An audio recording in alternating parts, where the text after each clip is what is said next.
habang inaatake ng India at Pakistan at ayon sa mga tala, 11 na mga air bases ng Pakistan at 9 na terror camps ang tinamaan ng mga fighter jets ng India, meron pa palang ibang grupo ang umaatake sa Pakistan.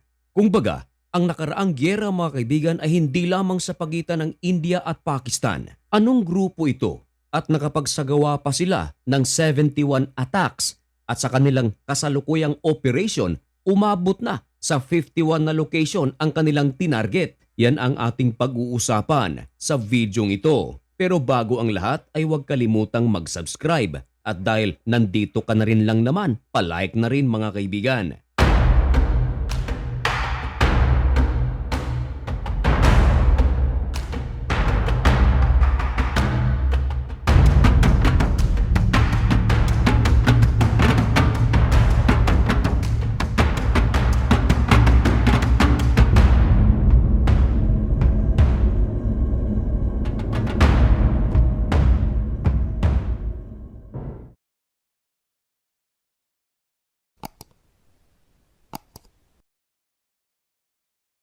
Maligayang pagbabalik mga kaibigan. Kumusta na kayong lahat?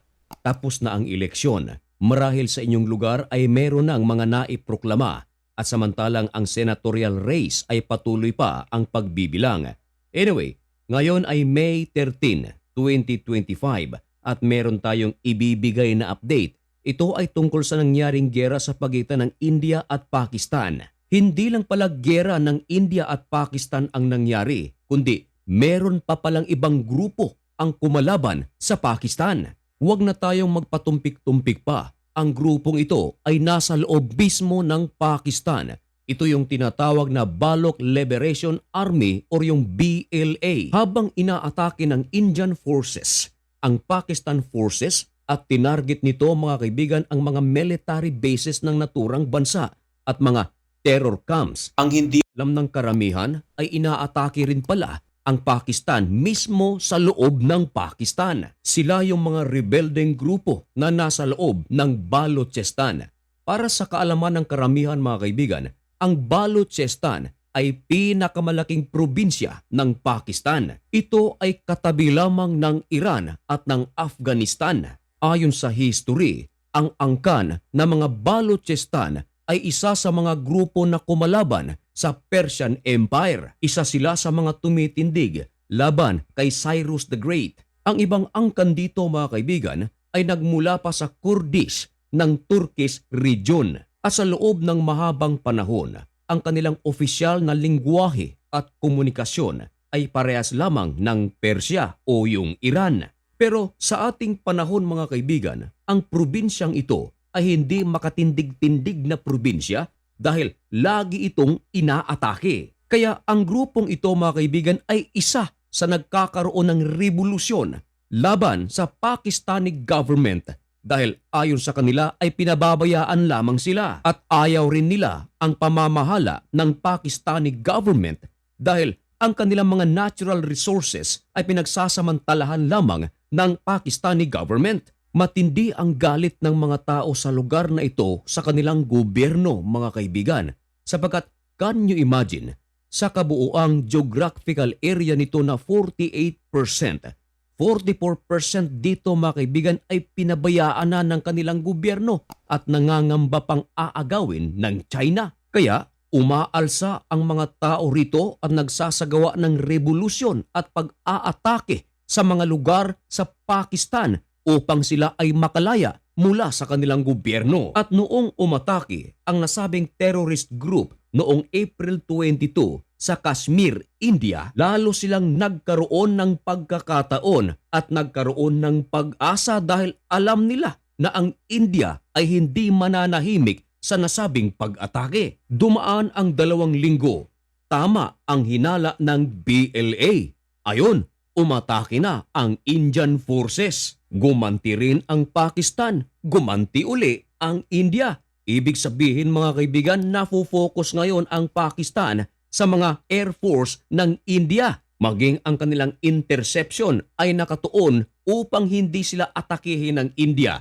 Ngayon, nakakita ng pagkakataon ang BLA. dito naman sila nagsagawa ng mga pag-atake. At ayon sa ulat ng First Post mga kaibigan, na ang mga rebelde sa Baluchistan ay nakapagsagawa ng 71 attacks at ang inatake nito mga kaibigan, Pakistani forces. At ang problema mga kaibigan, hindi lang iisang lugar ang inatake ng BLA, kundi ayon sa ulat, umabot ng 51 na mga lugar ang inatake ng grupong ito. Hindi inakala ng Pakistani forces na mangyayari ito sabagat nakafocus nga ito sa kanilang pakikipagyera sa India. At ang resulta sa mga pag-ataking ito ay bagay na ayaw ipakita ng Pakistan.